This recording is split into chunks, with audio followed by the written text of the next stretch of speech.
تعلم على العلماء حتى تعرف الإسلام صحيحا. إن الحمد لله نحمده ونستعينه ونستغفره ونعوذ بالله من شرور أنفسنا ومن سيئات أعمالنا من يهده الله فلا مضل له ومن يضلل فلا هادي له وأشهد أن لا إله إلا الله وحده لا شريك له وأشهد أن محمدا عبده ورسوله صلى الله عليه وعلى آله وأصحابه وسلم تسليما كثيرا. أما بعد, gjithë lavdia I takon vetëm Allahut, atë falenderojmë dhe lavdërojmë dhe atij shprehim lavdi, prej tij kërkojmë ndihmë dhe prej tij kërkojmë falje. Kërkojmë mbrojtje tek Allahu nga e keqja e vetes sonë dhe nga të këqijat e veprave tona. Kë udhëzon Allahu s'ka kush e devijon dhe kë devijon Allahu s'ka kush e udhëzon. Dëshmoj se nuk ka të adhuruar të drejtë përveç Allahut një, I cili nuk ka ortak dhe nuk ka rival. Dhe dëshmoj se Muhamedi është rob dhe I dërguari I tij, salavatet dhe selamet e shumta të Allahut qofshin për të, për familjen e tij dhe të gjithë shokët e tij, si dhe të gjithë ata që e ndjekin udhën e tyre deri në ditën e gjykimit. Mëtej, o Zoti ynë Ti je I lartësuar dhe I pastër nga çdo emet, ne nuk dim asgjë pas asaj që na ke mësuar Ti, në të vërtetë Ti je I gjithdituri I urti. O Allah, na bëj të dobishme atë që na ke mësuar, na mëso atë që na bën dobi, na shto diturinë, na përmirëso gjendjen tonë të rësi dhe mos na lër të mbështetun vetët tona asnjë çast. Vazhdojmë me librin Umdatul Ahkam të autorit Abdul Ghani al-Maqdisi, I cili ka lindur vitin 541 dhe ka vdekur në vitin 600 të Hijretit. Allahu e mëshiroft dhe e falt ata dhe ne dhe të gjithë dhe prindrit tan, si dhe të gjithë muslimanët dhe muslimanet, besimtarët dhe besimtaret, të gjallët dhe të vdekurit. Në temën e radhës është një hadith që në disa botime është më herët, ka qenë hadithi 279, por këtu shpjeguesi Abdullah al-Bassam, Allah e mëshiroft, e ka sjellë në këtë vend se ka thënë që është më e përshtatshme me radhitjen e temave. Ka të bëjë me temën e waqfit. Dhe çka do thotë waqf? Do të thonë gjuhësisht fjala waqf do të thonë ndalje ose qëndrim ose të themi si bllokim, do të thonë I një gjëje. Definicioni I waqfit është, kanë dhënë disa definicione të ndryshme dietarët. Një prej tyre është ose definicioni më gjithëpërfshirës është ndalja e një pasurie apo mbyllja e pasurisë nga ana e pronarit, në mënyrë që pasuria mbetet e pandryshuar, kurse përfitimet prej saj lihen për hir të Allahut në ndonjë lloj të adhurimeve, duke kërkuar ftyrën e Allahut.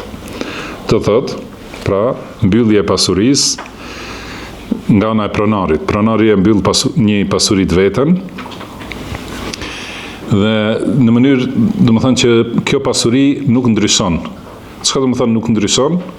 Do thotë, nuk kalon në pronësi të tjetër kujt, nuk bëhet, nuk trashëgohet, nuk shitet, nuk dhurohet e kështu me radhë, do të thonë, mbetet e mbyllur ose e bllokuar, edhe mbetet e pandryshuar, kurse përfitimet prej asaj pasurie lihen për hir të Allahut në ndonjë lloj të adhurimeve. Në ndonjë lloj të adhurimeve, do të thonë sadaka, duke kërkuar ftyrën e Allahut subhanahu wa ta'ala. Ose shkurtimisht kanë thënë habsu malin yumkinu al-intifa'u bihi ma'a baqa'i 'aynihi. Domethënë është kjo është një prej definicioneve, po më I shkurt, tahbisul asl wa tasbilul manfa'a. Domethënë bllokimi I vetë pasurisë dhe lënia e përfitimit për, do të thënë, për ndonjë dobi të përgjithshme. Ose si ka thënë Sanani, haqiqatul waqfi fi ash-shar'i habsu malin yumkinu al-intifa'u bihi, do të thënë bllokimi I një pasurie prej cilës mund të përfitojë pronari. Do të thënë është pasuri që është në pronën e tij, nuk është e kufizuar, nuk është peng për shembull, do të thënë është pasuria që ai mund ta përdor. Dhe do të thonë mund ta përdorë atë Dhe këtë pasuri e blokon. Ma'a baqa'i 'aynihi mamnu'an min at-tasarrufi fi 'aynihi. Do thotë që mbetet ajo konkretja apo vet pasuria në vetvete mbetet.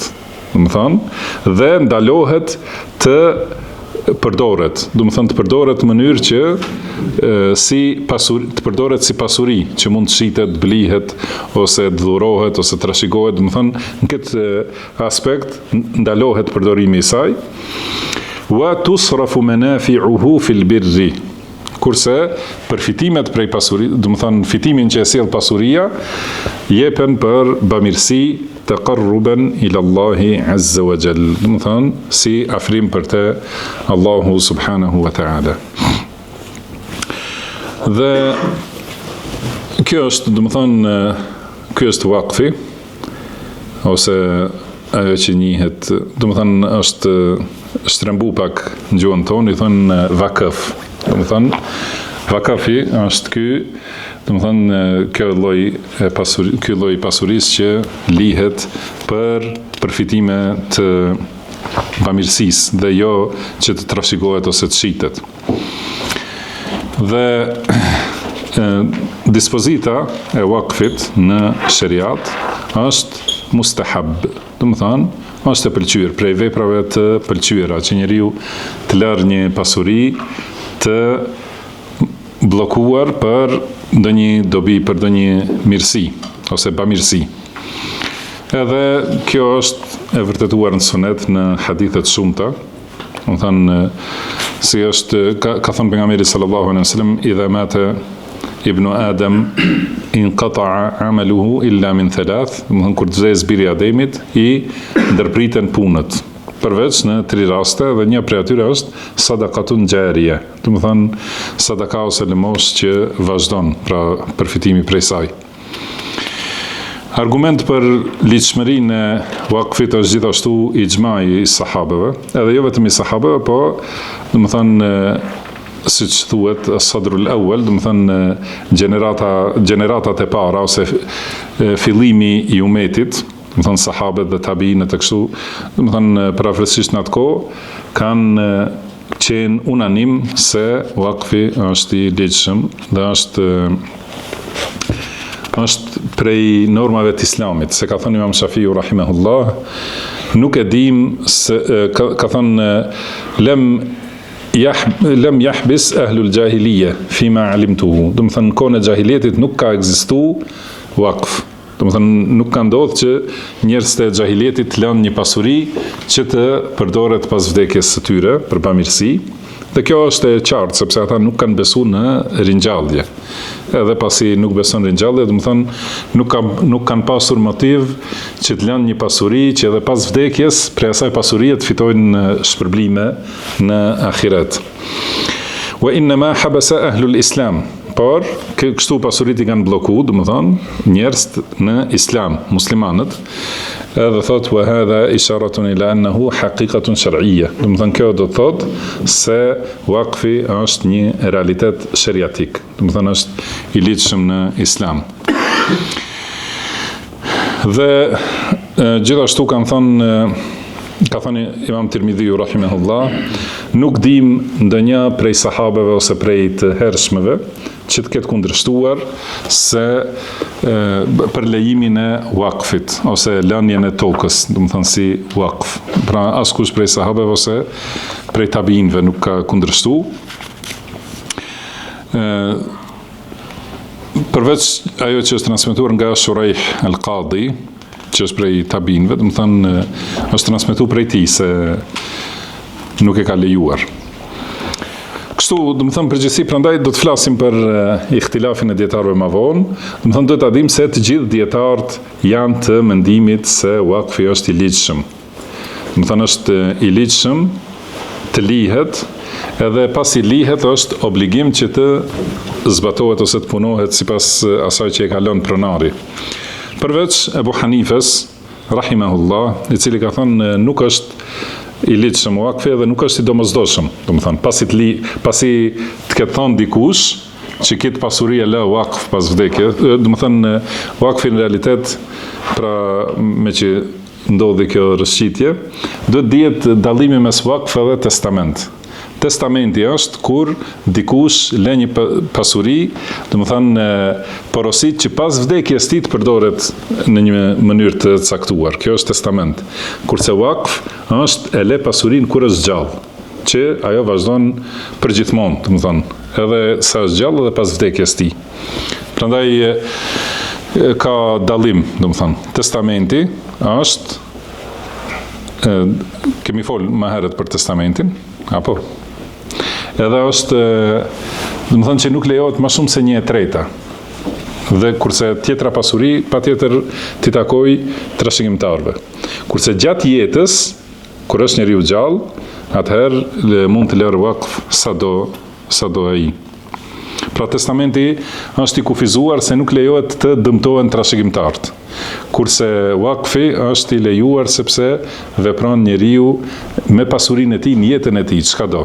Do të thonë mund ta japë si ka bërë Abu Bekri radhiyallahu anhu, e ka dhënë gjithë pasurinë. Edhe si do ta shohim hadithin e Omerit radhiyallahu anhu, që është argumenti bazë për çështjen e wakfit. Pra Ebu Hanifja ka thonë se nuk është i domosdoshëm. Do të thonë kur të vdesë pronari, prap trashëgohet ajo pasuria dhe nuk mbetet i patjetërsueshëm, dhe këtë kanë kundërshtuar gjithë dietarët e mëdhëbit Hanefi. Do të thonë pra Hanefit vet e kanë kundërshtuar dhe nxënësit e Imam Ebu Hanifës, rahimahullah, e kanë kundërshtuar. Pra nxënësi më i madh i Ebu Hanifës, Ebu Jusuf, ka thonë pra kur e ka dëgju këtë hadith, që do ta lexojmë më vonë, ka thonë ky është hadith që nuk i lejohet askujt ta kundërshtojë. Do të thënë këtë hadith nuk lejohet askush ta kundërshtojë. Dhe ka thonë se Ebu Hanifja e ka ndaluar, do të thënë e ka lejuar shitjen të wakfit, sepse nuk i ka arritur ky hadith. Edhe sikur ti kishte arritur, do të thënë, do të kishte thënë si thot ky hadith. Prandaj këtë duhet ta kuptojmë se tash a lejohet dikush, a i lejohet dikujt pra të thotë Ebu Jusufit ti nuk je i madh se Ebu Hanifja. Ku e di ti se si ka mri Ebu Hanifës ai hadith, ai ka mri e ka kuptuar më mirë se ty e kështu me radhë. Kjo në këtë mënyrë atëherë anulohet suneti pejgamberit sallallahu alaihi wasallam. Edhe anulohet dituria. Do thënë duhet çka ka ekzistuar dituri, ka përfunduar Ebu Hanifja, edhe ne duhet vetëm Ebu Hanifën ta ndjekim, edhe në këtë mënyrë bëhet sikur si në pozitën e një pejgamberi pas Muhamedit sallallahu alaihi wasallam. Pra nuk ka asnjë njeri, as Ebu Hanifja, as Ahmed ibn Hanbal, as Malik, as Shafi, po as sahabët një nga një, do të thonë as Abu Bekri, as Omeri radhiyallahu anhum, do të thonë nuk janë që fjala e tyre merret në mënyrë absolute. Do të thonë fjala e tyre merret kur ka argument. Edhe nëse ose merret kur njeriu nuk di tjetër, e merr fjalën e sahabiut ose e merr fjalën e dietarit, por kur e di argumentin që kundërshton atë fjalë, nuk i lejohet askujt, si ka thënë Imam Shafiu, ka ixhma. Askush prej muslimanëve nuk thot ndryshe, do të thonë. Patjetër secili musliman thot që kujt i bëhet i qartë një sunet i pejgamberit sallallahu alaihi wasallam, nuk i lejohet ta braktisë atë sunet për fjalën e askujt prej njerëzve, kushdo qoftë ai prej njerëzve. Edhe Imam Maliku ka thonë secilit i merret dhe i refuzohet fjala përveç pejgamberit sallallahu alaihi wasallam. Prandaj shikoni nxënësi më i madh i Ebu Hanifës, Ebu Jusufi, rahimahullah, si ka thonë, pra kur e ka mësu hadithin, ka thonë ky është hadith që nuk guxon askush ta kundërshtojë. Domethënë, edhe sikur ta kishte ditë Ebu Hanifja nuk do ta kishte kundërshtuar, por nuk e ka ditur, prandaj e ka dhënë këtë mendim. Ka thonë Xhabir ibn Abdullah radhiyallahu anhu, secili prej sahabeve të pejgamberit sallallahu alaihi wasallam që ka pasur pasuri, ka bërë wakf. Patjetër, do të thënë. Edhe është interesant se disa prej wakfeve të sahabeve janë të pranishme dhe të njohura në Medinë deri sot. Edhe ka një hotel që është afër xhamisë pejgamberit sallallahu alaihi wasallam quhet Waqfi i Uthmanit radhiyallahu anhu. Edhe po ashtu dihet pusi i Uthmanit radhiyallahu anhu. Domethënë deri sot vazhdon ai të jetë waqf që padyshim se shpërblimet i shkojnë për të Uthmanit radhiyallahu anhu edhe sahabeve të tjerë. Domethënë me këtë kuptojmë se te sahabet ka pas ixhma për lejimin e waqfit. Edhe kur ka te sahabet ixhma, ose kur është vërtetuar një ixhma te sahabet ose te tabiint, domethënë pas asaj kush e kundërshton atë ixhma nuk merret parasysh fjala e tij. Thotë pa marrë parasysh sa është i madh dhe si debaton, domethënë ixhma i sahabeve nuk mund të rrëzohet asnjëherë. Po ashtu për domethënë hadithin që përmendëm për sadakan e rrjedhshme është argument i përgjithshëm, mirë po ka edhe argumente të veçanta për vlerën e waqfit, edhe si është ky hadithi i Omerit radhiyallahu anhu, që do ta lexojmë edhe hadithe të tjera. Dhe ky shpërblim i madh për waqfin është kur është sipas normave sheriatike. Domethënë që bëhet për hir të Allah. Kuptohet asnjë vepër nuk pranohet përveç se kur i plotson dy kushte, që vepra të jetë për hir të Allahut dhe ajo vepër të jetë sipas sunetit pejgamberit sallallahu alaihi wasallam, ose siç dihet sipas Kuranit dhe sunetit, sipas sheriatit islam. Nëse është në kundërshtim me Kuranin ose sunetin, edhe nëse është e sinqert për Allahun, nuk është e pranuar. Edhe tjetra nëse është plotësisht sipas Kuranit dhe sunetit, por nuk është për Allahun, gjithashtu nuk është e pranuar. E pranuar është vetëm ajo që është për hir të Allahut dhe është sipas sheriatit të Allahut subhanahu wa ta'ala. Dhe për të fituar shpërblimet nga waqfi, duhet patjetër të jetë domethënë që është për hir të Allahut dhe që i plotëson kushtet dhe normat sheriatike. Domethënë e ka synim shpërblimin e Allahut, ai që e le waqf. Edhe i le përfitimet e waqfit për gjëra që e afrojnë te Allahu subhanahu wa taala, ose për dyert e bamirësisë, siç janë ndërtimi i xhamive ose ndërtimi medreseve ose mektebeve, kështu me radhë që përfitojnë për fenë e Allahut, ose projekte bamirëse për të varfërit, për nevojtarët, për domethënë të gjitha format që për të cilat ka nxitur sheriati. Domethënë për çdo gjë që ka nxitur Islami, ku ka mirësi dhe këto janë ai që përfiton prej waqfit, domethënë mund të jetë që përfiton sepse ai ka nevojë, ose i japim të përfitoj se ne kemi nevojë për ta. Domethënë ose ai ka nevojë në vetvete, siç janë fukarat, të varfrit, domethënë nevojtarët ose udhëtarët për shembull, ose musafirët e kështu me radhë, domethënë që janë në vetvete nevojtar, ose janë njerëz për cilët muslimanët kanë nevojë, siç janë mësuesit për shembull, ose nxënësit e dijes,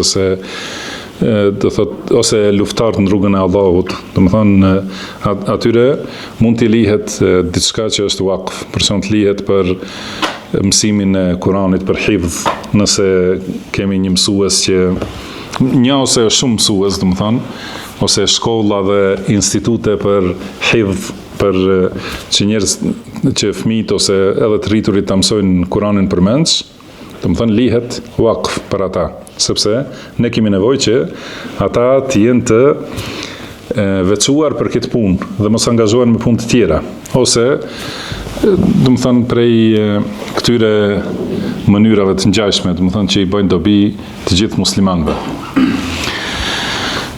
Përndryshe, nëse ai që e le waqfin ka qëllim tjetër, domethënë kanë përmendur disa prej atyre qëllimeve dietarë, për shembull nëse e le waqfin që të mbetet për të gjithë trashëgimtarët e tij dhe mos e shesin trashëgimtarët. Domethënë ka një shtëpi ose një banesë që nuk mund ta ndajnë, edhe ai e ka parasysh se ata do ta shesin atë edhe do ta ndajnë fitimin e asaj mes veti, edhe e bën wakf për ata, për trashëgimtarët, që prej përfitimeve, domethënë prej qirase kështu me radhë, të fitojnë të gjithë trashëgimtarët. Ose e bën për ta dëmtuar një pjesë të trashëgimtarëve. Domethënë e le wakf për shembull vetëm për djemt që mos marrin vajzat trashëgim, ose domethënë diçka të tillë, ose njëri prej tyre mos marrë, ose njëri të marrë më shumë. Kjo nuk llogaritet wakf, edhe nuk ka shpërblim për ta.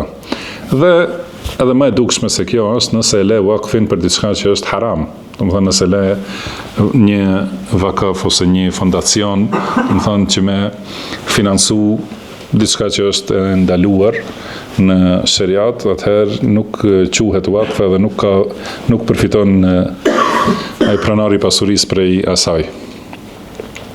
Por kur është wakfi shariatik, sipas rregullave të shariatit, dhe është për qëllime shariatike, domethënë për bamirësi ndaj njerëzve, për krahje të varfërve, ose kanë përmendur për shembull nëse le wakf për ndërtimin e rrjetave të ujësjellësit për vendet e largëta ku nuk ka ujësjellës, shembull, ose domethënë çdo gjë që është bamirësi, ose le për luftë në rrugën e Allahut, ose për mësimin e rrugës Allahut, domethënë të gjitha ato atëherë janë shërbime të përgjithshme të umetit ose të popullit muslimanëve.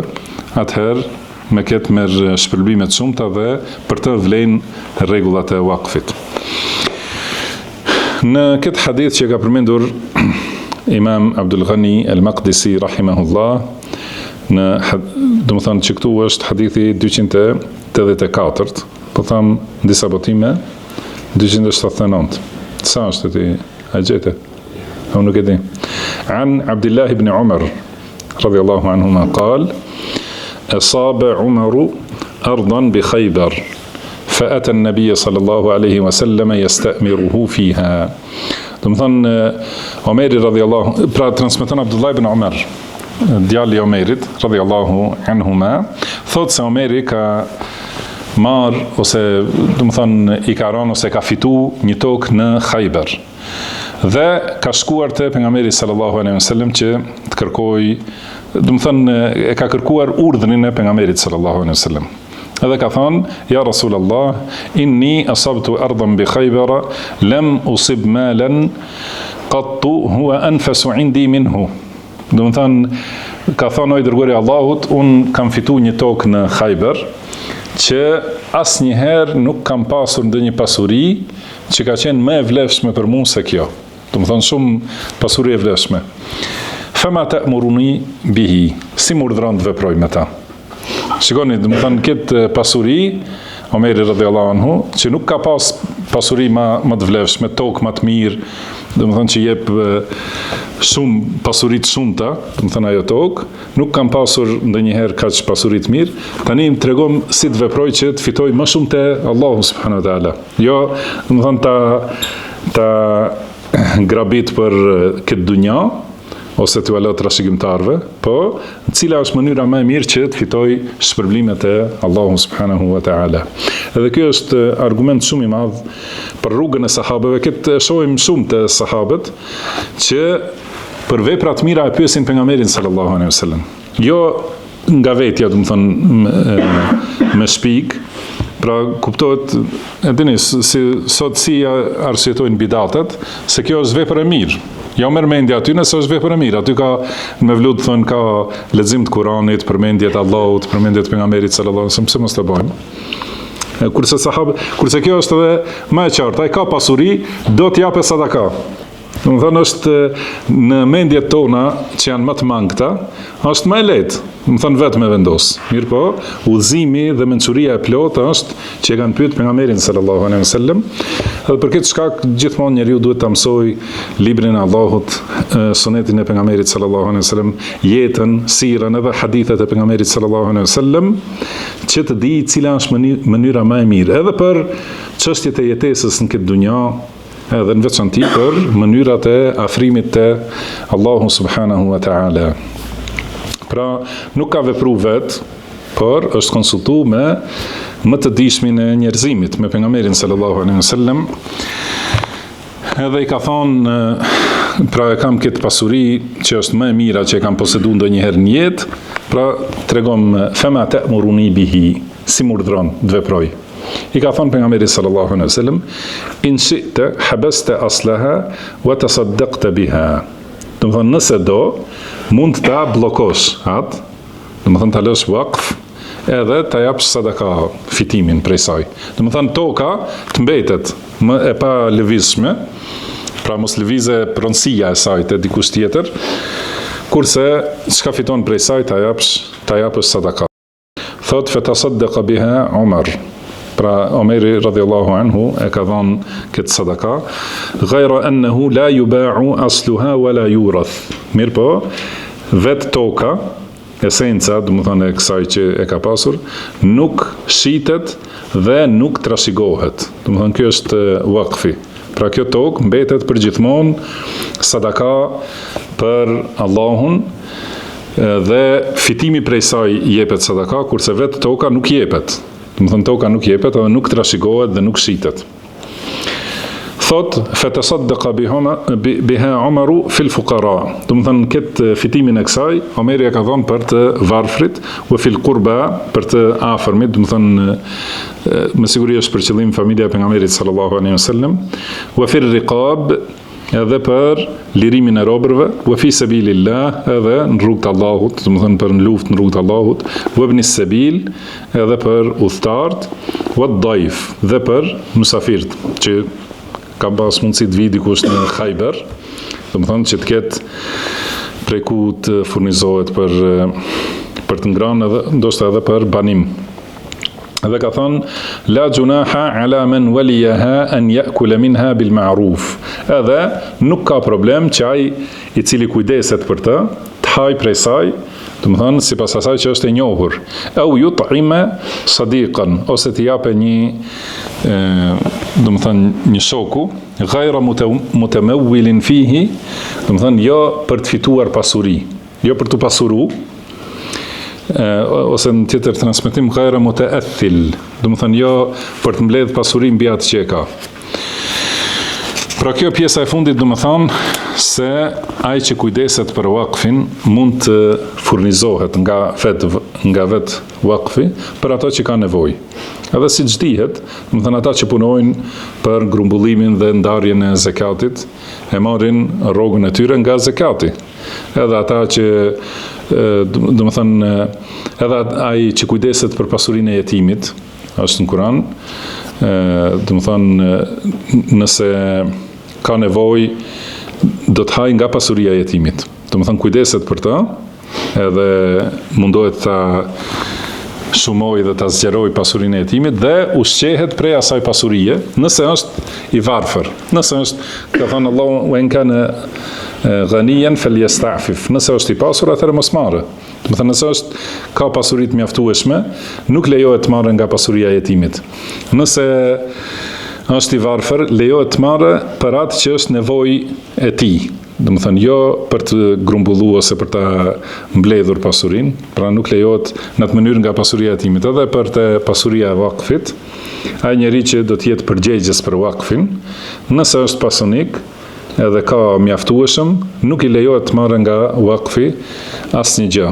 Por nëse është i varfër, edhe është i angazhuar me kujdesin për këtë waqf, atëherë merr nga waqfi sa i mjafton atij që të jetojë ai familja e tij, edhe nëse i vjen ndonjë musafir për shembull, mund t'i japë prej asaj që e merr nga ky waqf.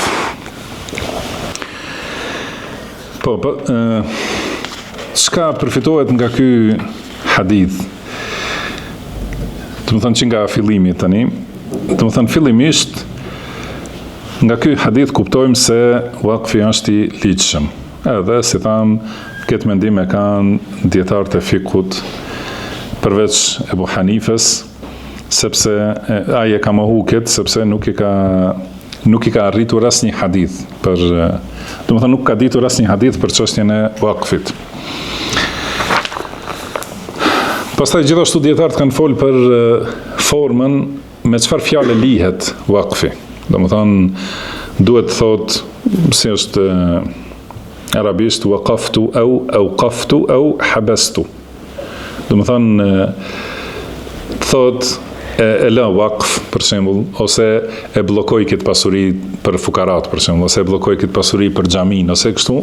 Domethënë me këto fjalë që janë direkt, thot ose sebeltu, ose domethënë e lë këtë për në rrugën e Allahut. Pra, domethënë me këto fjalë që është drejt për drejt kuptohet se është për wakf.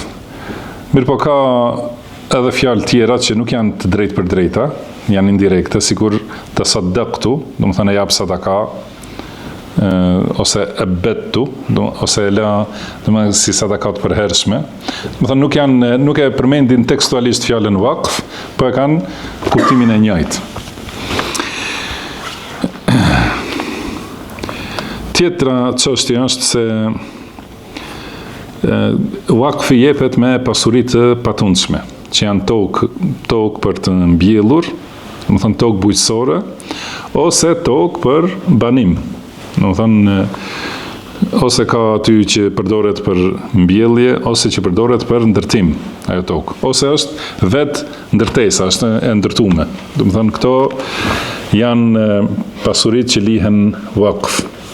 Edhe, si tham, kjo pasuri kur lihet wakf, nuk i lejohet ma askujt që ta shes, ose t'ja dhuroj dikujt tjetër, ose ta trashigoj, por mbetet ashtu si është, edhe,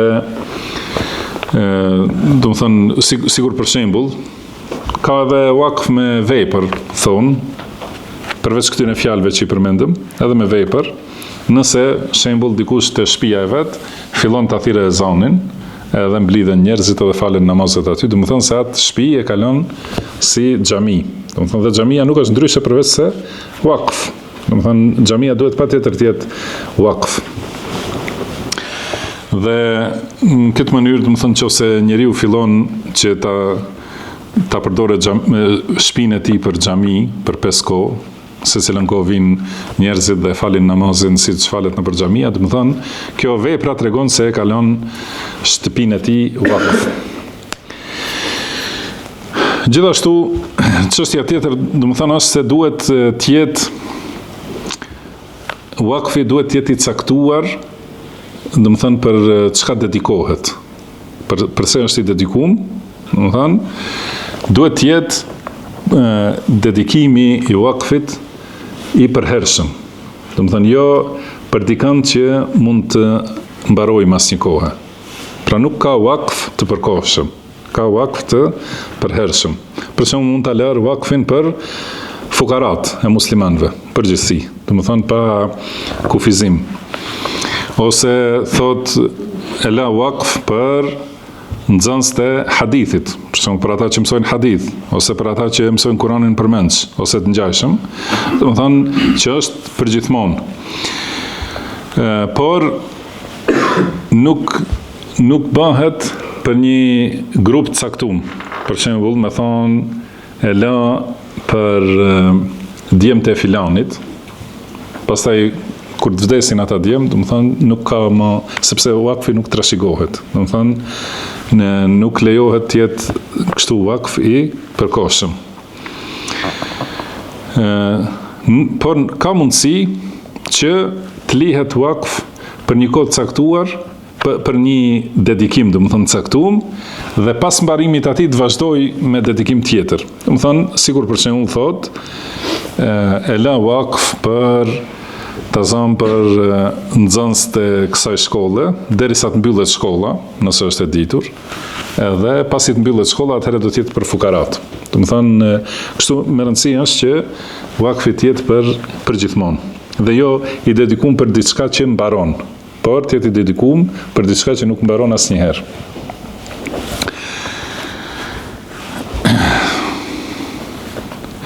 Gjithashtu, një pjesë e pasurisë të wakfit përdoret për mirëmbajtjen e vet wakfit, patjetër. Do të thonë, dhe ajo që tepron atëherë jepet për atë që është dedikuar. Tham në fillim se kusht është që vakfi të jetë i caktuar për një dedikim ose një anë që është bamirësi sipas shariatit. Dhe do të thonë mund të jetë që ti siguroj ata njerëz për cilët është i dedikuar, do të thonë si për shembull vakf për tullab ilm ose për ndërtimin e xhamive për shembull. Ka mundësi një pasuri të fuqishme që thotë gjithë fitimi i kësaj pasurie të shkojë për ndërtimin e xhamive ose për mirëmbajtjen e xhamive të caktuara. Do të thonë ose për mirëmbajtjen e xhamive në përgjithësi. Do thotë vakf që e bën nuk është patjetër vetëm për të varfër. Do të thonë ka mundësi edhe për ndonjë dobi ose bamirësi tjetër që u bën mirë muslimanëve në përgjithësi, ose për hapjen e puseve për shembull, ose për shembull tani si thonë për filtrimin e ujit, ose do të thonë për që t'i bëj dobi përgjithësi njerëzve. Nuk lejohet të lihet vakf për diçka që është haram të shpenzohet për ta. Për shembull, siç është ndërtimi i tyrbeve, ose ndërtimi mbi varre, ose ndriçimi i varreve ose tyrbeve, domethënë, ose çdo gjë që ka shirk ose bidat ose haram. Domethënë, këto i kanë përmendur si shembull, sepse nuk është logjikshme që ti shkoj mendja dikujt, thotë unë la wakf për hir të Allahut, domethënë këtë pijetore të alkoolit. Domethënë nuk ndodh ashtu, por ka mundësi të ndodh për bidate ose punë që janë shirkiate që njerëzit i llogarisin prej islamit, dhe islami është i pastër prej tyre. Tani për shitjen e vakfit, a lejohet të shitet vakfi, ka ihtilaf. Tham ihtilafi për shitjen e, do të thënë mendimi për shitje në përgjithësi, është vetëm Ebu Hanifja që ka thënë, është transmetuar nga Ebu Hanifja, edhe ky është mendim i pabazuar, do të thënë se edhe nxënësit e tij e kanë vërtetuar që nuk e ka ditur këtë hadith, se po ta kishte ditur nuk do të kishte thënë se lejohet shitja e vakfit. Ka një grup i dietarëve, është siç është Maliku dhe Shafiu, se nuk lejohet të shitet asnjëherë vakfi. Edhe nëse e prishet për shembull, ose nuk ka dobi më prej tij, kanë thënë nuk lejohet të shitet. Kurse Ahmed ibn Hanbal në një transmetim prej tij thotë se lejohet të shitet nëse nuk funksionon më ajo dobia për të cilën është caktuar. Për shembull, është lanë një ndërtesë që jepet me qira, edhe fitimi i qiras jepet për mirëmbajtjen e xhamisë. Edhe tani kësaj ndërtesës i ka humb funksioni, nuk banon askush në ta, edhe nuk ka qira prej saj. Atëherë, pra Imam Ahmedi thotë, lejohet të shitet këtë rast. Ose është paksu shumë përfitimi prej saj, dhe ka mundësi që të shitet edhe të blihet një tjetër që domethënë e vazhdon këtë të njëjtin përfitim. Atëherë domethënë kemi një mendim që thotë në përgjithësi lejohet, edhe është mendim i refuzuar, një mendim që thotë nuk lejohet asnjëherë. Dhe këto kanë bazë, mirë po, më e vërteta është kjo mesatarja, sepse qëllimi i vakfit është përfitimi për atë që është dedikuar. Dhe nëse prej atij vakfi nuk ka më përfitim, atëherë është sipas rregullave të shariatit, do të thonë mund të tjetërsohet, ose ndrohet me një tjetër pasuri, ose shitet dhe me ato para, do të thonë blihet një tjetër, ose shembull ka rast që mund ta kemi edhe në rastin konkret që mund shitet një xhami, edhe nëse është xhami, madje. Edhe nëse është xhami, mund të shitet ajo xhami që nevojitet edhe një pjesë e fondeve që të ndërtohet një xhami më e madhe ose të blihet një xhami më e madhe në një vend tjetër, të afërt, domethënë aty. Pra të gjitha këto, sipas mëdhëbit Imam Ahmedit, domethënë janë të lejuara, wallahu a'lam. Çështja tjetër prej përfitimeve të të këtij hadithi, gjithashtu e përmendëm në hyrje, është se wakfi është dispozit islame. Nuk ka ekzistuar më përpara, domethënë, nuk është njohur në xahiliet se të kenë lënë ata ndonjë pasuri, edhe siç tham kanë thënë Sanani dhe Imam Shafi'i, se nuk njerëz të xahilietit nuk kanë lënë shtëpi ose toka, domethënë ndërtesa ose toka nuk kanë lënë për wakf, por në fillim e të parë domethënë kanë bërë njerëz të Islamit, pra sahabët e pejgamberit sallallahu alaihi wasallam. Edhe dihet shkaku se, si tham, ata nuk kanë besu në ahiret. Nuk kanë besu, domethënë, njerëz të xahilietit në ahiret ose ringjallje. Është kushti domosdoshëm që kujdestari i wakfit të zgjidhet njeri besnik, edhe nuk lejohet të lihet, domethënë, ai që njeriu që nuk i besohet, nuk lejohet të lihen këto, domethënë, pasuritë e wakfit, njeriu që nuk ka amanet dhe besnikri. Omeri radhiyallahu anhu e ka lënë për këtë wakfin në Khajber që e ka lënë përgjegjëse Hafsën radhiyallahu anha, gruan e pejgamberit sallallahu alaihi wasallam, domethënë bien e vet. Pastaj pas vdekjes Hafsës e ka marrë në kujdestari këtë wakf Abdullah ibn Umar radhiyallahu anhum ajma'in. Tham gjithashtu ky kujdestari i wakfit duhet të furnizohet ose të jepet rrogë nga wakfi. Domethënë sa mund të jetoj që mos ketë nevojë të punojë diçka tjetër, por nuk lejohet atij të marrë pasuri, domethënë që të pasurohet me ta, sepse në hadith, si ishte domethënë fundi i hadithit, ka thënë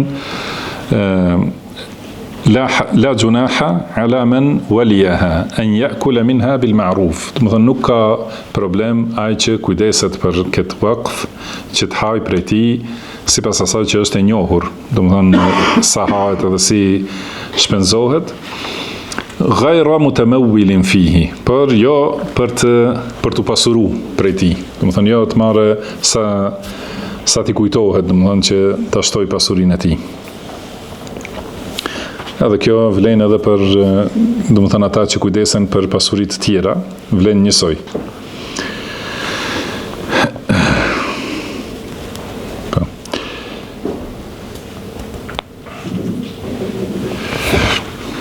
Prandaj ai kujdestari i wakfit duhet të jetë shumë i kujdesshëm që mos hyj në pasurinë e tij personale diçka që nuk i takon prej wakfit. Për këtë shkak, përveç besnikrisë, duhet zgjidhet edhe dikush që ka pak dituri në fe.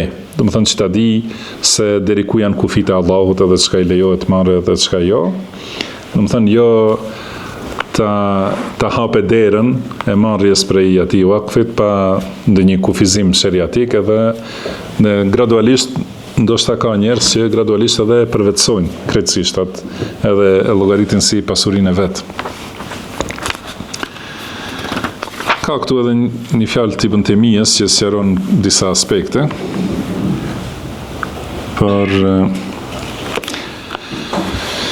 Përmendëm se Imam Ahmedi ka thonë që lejohet të shitet edhe qoftë edhe xhamia, nëse është më e dobishme, domethënë më e dobishme që i shërben të njëjtit dedikim që është dedikuar wakfi.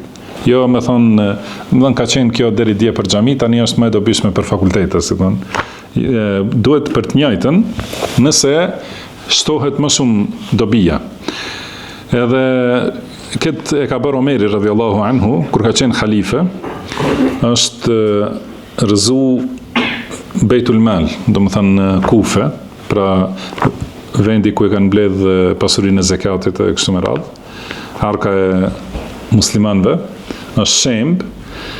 Atëherë Omeri radhiyallahu anhu i ka dërgu Saadit letër, edhe i ka thonë, domethënë transferoje Bejtul Mal në një pjesë të xhamisë, bëje këtë Bejtul Malin domethënë në anën e kibles, sepse ka prap ka domethënë vend të mjaftueshëm për namaz. Domethënë ka thonë një pjesë xhamisë me shndru në diçka tjetër, në Beitul Mal.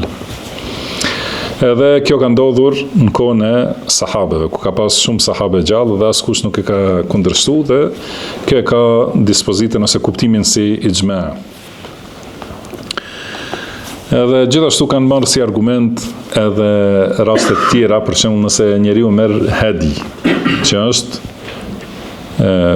nëse niset për haxh qiran, e merr hedjin me vete, edhe shënon atë kafsh, domethënë prej bagtive, dhe ajo është e dedikuar që të dhurohet, bëhet kurban në Qabe. Mirë po, nëse gjatë rrugës i ndodh diçka, i thehet kama ose i ndodh ndonjë lëndim që mund të ngordhe nëse lihet ashtu, atëherë lejohet therret edhe para kohës hedjit, edhe përdoret për diçka tjetër. Domethënë, pra nuk lejohet të lihet pasuria ashtu të shkojë poshtë, edhe kështu në këtë mënyrë edhe për çështjen e wakfit. Ka thënë Sheikhul Islam Ibn Taymiyyah rahimahullah, wa ma al-hajati yajibu ibdalu al-waqfi bimithlihi. Nëse ka nevojë, atëherë është obligim që të zëvendësohet wakfi me një të ngjashëm ose të njëjtë si ai. Domethënë nëse është nevoja, atëherë, për shembull, nuk ka banor në këtë rajon, edhe xhamia nuk funksionon më shumë, atëherë është obligim që të çohet ajo e njëjta në vend tjetër. Domethënë shitet këtu edhe blihet në vend tjetër. Ka thënë wa bila hajatin yajuzu bi khairin minhu, kurse kur nuk ka nevojë, lejohet të ndrohet me një më të mirë. Domethënë kur ka nevojë, ndrohet me të njëjtë, kurse kur nuk ka nevojë, por ka mundësi me diçka më të mirë, atëherë lejohet gjithashtu li dhuhuril maslaha, sepse dobia është e dukshme. Pra nëse këtë kanë thonë për xhami, do të thonë kuptohet se për tjerat është edhe më e lehtë dhe më e qartë. Mjaftohemi me çështjen e wakfit për sot, kurse tema e radhës është çështja e dhuratës. Wallahu a'lam, wa sallallahu wa sallama ala abdihi wa rasulihi nabiyina Muhammad. Subhanaka Allahumma wa bihamdika ashhadu an la ilaha illa anta astaghfiruka wa atubu ilaik. Wa akhiru da'wana anil hamdulillahi rabbil alamin.